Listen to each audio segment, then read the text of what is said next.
I have no idea how to start this one. A few months ago in October, I was running an astronomy event at the university I'm at, and I got an image which I was completely shocked by. I was not expecting to get it. I just set my telescope up hoping to showcase some stuff, some deep skies, what I like. Whilst we had our big Dobsonian telescopes imaging planets. Well, not imaging planets, they were just looking at planets.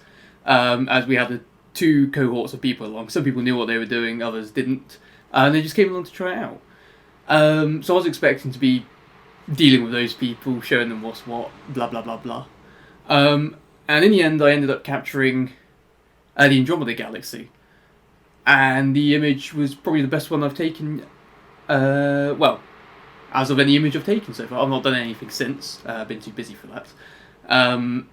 But yeah, so I just want to talk about that really. The image was of the Andromeda Galaxy, which is it's a galaxy. I think it's about 2.5 million light years away. Yes, that is what I have here.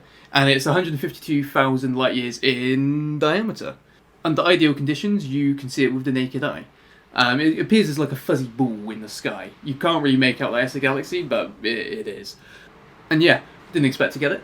I have tried the Andromeda Galaxy before. I'll have some images come up now of my previous attempts, so you can see they're pretty tragic. I think one of them had an issue with the calibration frames, another one that just appears like the detail's been smoothed almost. And that's to do with the optics of the previous telescope I was using. Really was not designed for deep sky or astrophotography at all. But yeah, you can see how the image has evolved really. So this astronomy night took place on the 24th of October. I think a few of us went up at 6 PM to set up the telescopes. And I think I began imaging around 8 PM, if I'm not mistaken. I literally just set up a telescope, had the best alignment and calibration I've ever done. Honestly, it was so smooth. I didn't have to touch the telescope the entire night. Just, I think you'll see an image now of where we were. Set the telescope up, left it to run, showed some people some just basic images of what was coming up, but just a singular frame. I think the singular exposures were 300 seconds.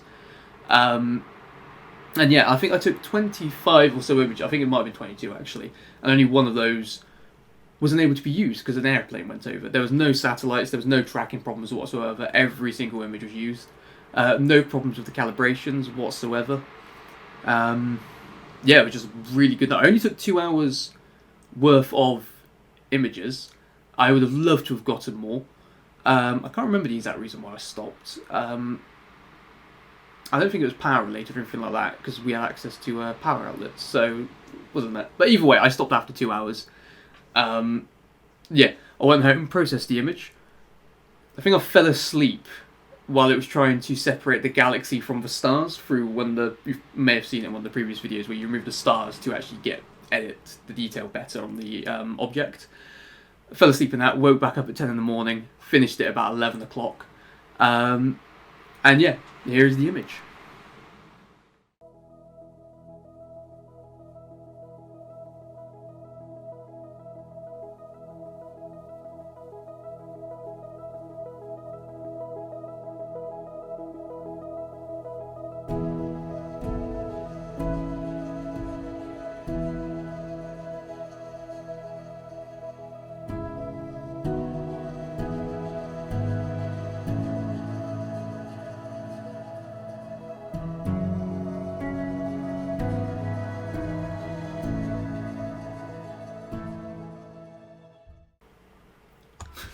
Something else I want to talk about, completely separate. Sorry, there's seagulls.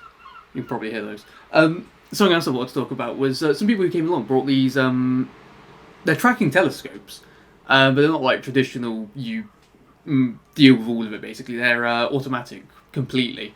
You set them up and you can tell it where to point. It does just everything. They stack the images in the telescope.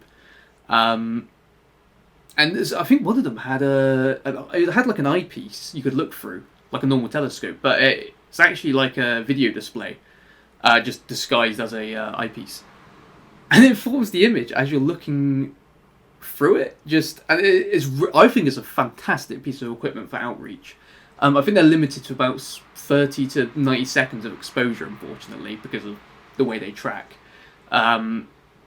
But some people have got some really nice images from them, and if you want to use them for outreach, they're perfect. I don't know what the price range of them is. I think I heard maybe £500. Although I've definitely seen them a few years ago go for much more, something like a couple thousand. But yeah, they were very, very cool to see as well. But yes, with the Andromeda image, it's yeah, just amazed at it, to be honest. I'm still amazed at the new telescope. Well, it's not new anymore, but the telescope, I've got what it can do. I think my next project's going to be the Orion Nebula. I'll post an image of my previous attempt, again with an old telescope, not designed for doing it whatsoever. And hopefully I'll do a comparison of that image compared to the new image as well. But yeah, goodbye.